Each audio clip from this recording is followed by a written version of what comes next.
Alright, welcome to Mind. Please be comfortable in whatever way, cause today we have a lot to cover about the nearly up and coming Avatar live action by Netflix.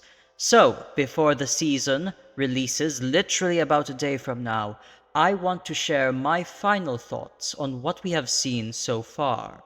So, the past week has been very exciting to say the least. For Avatar The Last Airbender, multiple teasers and the premiere of episode 1 have really hyped up the fanbase even more. Now, there has been so many teasers, but I will just be focusing on details I'm most interested in. So, let's begin with a teaser where it shows very quick shots of various bending scenes in the show. Firstly, really love the bending so far, clearly has martial arts in it. But the thing I want to point our attention to is this guy right here for now. He is being blown away by what seems to be water, probably from Katara, and people speculate that it's probably might be Zhong himself. I would say it's more likely to be a guy that follows Zhong, the guy that helped the gang escape before meeting Zhong in that one Fire Nation village. Or perhaps not at all, and it's just a random Fire Nation person, or even just a random person that has some reddish brownish cloth over them. Since we do have possible news that Zhong is being omitted, possibly. And another thing why this is probably not Zhong is, Zhong is a sophisticated martial arts firebending master. I don't think it's likely that he'll be just easily knocked over by amateur waterbending from Katara. Then we have air nomads fighting in the Fire Nation raid of the Air Temples. Really excited to see more airbending. We didn't really get much of airbending aside from Aang in the original show. And then transitioning into Avatar Kyoshi herself. Really excited for this one as well, but it is odd that she's landing in a forest instead of the village proper where Zhao's forces are currently. But she will be landing there later, as we will see in another teaser. Then, let's just appreciate this scene of Yukari demonstrating her own skills with the golden fans, able to dispel large fire blasts with her swiping. Then we have another part of Zuko's flashback to his Agni Kai with Ozai. He is being more proactive here than in the original show, where he basically just pleaded to not fight his father. I really hope that there is an audience, though, watching his Agni Kai. It really gave the scene more gravitas, especially when we saw the indifference in the various Fire Nation officials. The sadistic grin on Azula and Iroh as he looks away, not in shame, but in grief in seeing Zuko suffer such a fate. Because right here, I'm not sure if there are people watching, because so far it's blank backgrounds. So I really hope they didn't take the audience away. It really gave much more to this scene right here. But then we have Bumi versus Aang.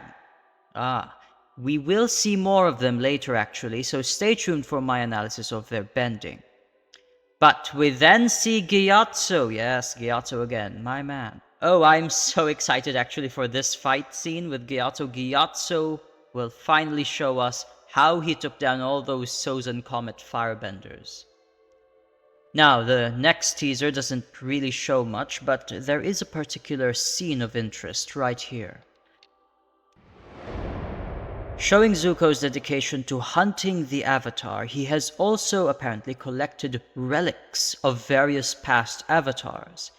Here we notice 3 out of the 4 past avatars directly prior to Aang. Kyoshi from the Earth Kingdom, Kuruk from the Water Tribe, and Yang Chen from the Air Nomads. Interestingly enough, instead of Avatar Roku, the Fire Nation avatar just right before Aang, we instead get a relic of another Air Nomad avatar that we frankly do not know the identity of. So it will be interesting who this is and their role in the story, since we will probably still be meeting Roku in the Crescent Island as shown before.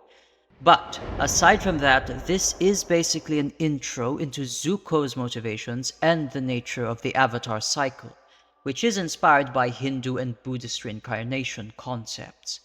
And this introduction is actually somewhat of an Easter egg, as the destinies of Aang and Zuko are, let's just say, very intertwined.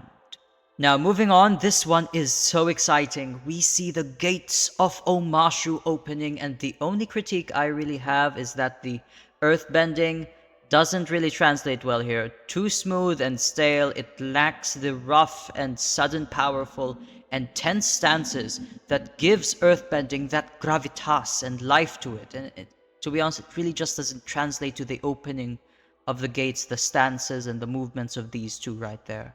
But as we will see in a bit, this is probably just a one-time thing, because as we see Aang and Teo flying around the glorious and more vastly improved Omashu with its Indian and Chinese architecture, gotta appreciate the architecture here, we then see King Bumi himself.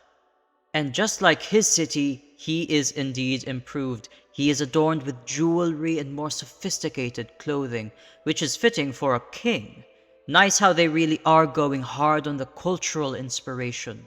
Alas, notice how he has a real court of people behind him. Again, fitting for a king. Nobles on the left and possibly government officials to the right. Then the fight scene between him and Aang, it doesn't disappoint. This really shows the contrasting bending philosophies of earth and airbending. Earth choosing to do hard and heavy hitting throws and even heavier direct defenses to directly negate attacks, while air more on manipulates its surroundings to evade attacks and then strike, using agility and flexibility. We even see Aang manipulate the trajectory of the boulder from Bumi as he glides to the side, and Bumi using a very iconic move of his right there. Then, if you weren't excited enough, we see Kiyoshi herself landing in the village, startling Zhao. Same way that Roku did in the original. Can't wait for her to show Zhao the power of the Avatar. Still gives me shivers down my back actually, the way Roku expressed his power in that temple to the sages that betrayed him, and I'm equally excited to see Kiyoshi show Zhao what she showed Qin the Conqueror all those years ago. And then we come to a somewhat controversial teaser.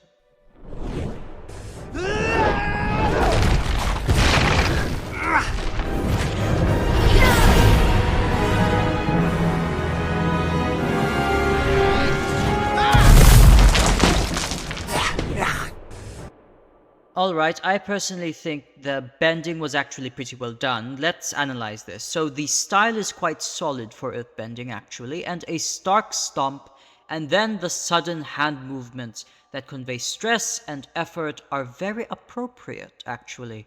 But people are commenting on the quality of the effects being bad, and I honestly don't see it. I mean, you can still tell it's not real, but it's hardly bad per se. The texture of the rock, the particle effects, and the movements make sense. I really don't see the major critique here. And Bumi's demeanor is entirely accurate. The rock effects are very consistent to other earthbending as far as we have seen actually. So overall, looking forward to seeing this scene still. The only real thing I do have a critique of here is the from Bumi. It does sound a bit too much for him, but it's hardly a deal breaker, and the grunt and expression after he negates his own boulder is quite fitting of him actually. But moving on to the next teaser, a very Fire teaser, but yes, Fire Nation heavy indeed.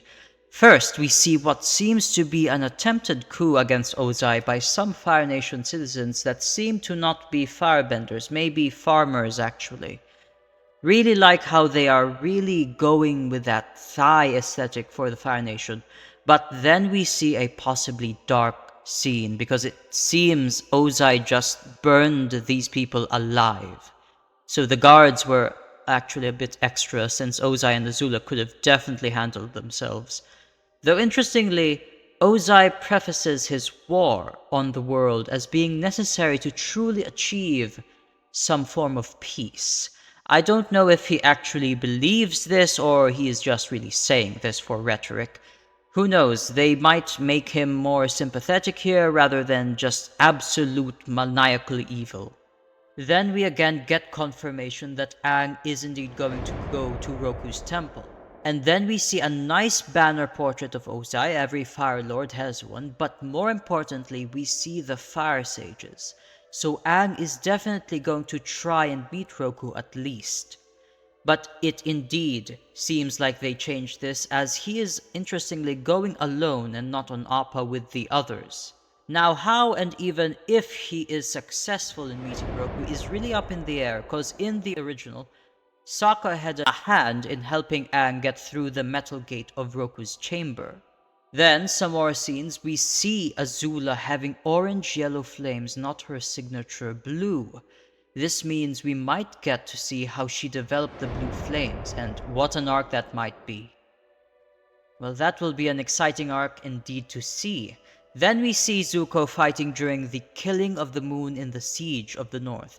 Judging by the grey-colored environment, presumably fighting against Zhao, or let's say Admiral Zhao. And we get Zuko ending his speech, seemingly in either the North or the South Poles, where he shows his obsession with the hunt by saying that they will die trying to capture the Avatar. Now, there is another scene, another teaser with Zuko, and all I'll say about that one is that those grunts and shouts are accurate to early Zuko's firebending. But overall, my fellow minds, I am still very excited for the locations and bending so far, clothing and architectural aesthetics, and very curious still about the changes they've made story-wise. Many details and questions that will be answered in about 1 day remaining. So I hope you'll join me excitedly, enthusiastically in my reaction to the first 2 episodes of Avatar. So freely like, comment, and do subscribe. This has been the embodiment of this mind. May our minds meet again soon, here in my mind.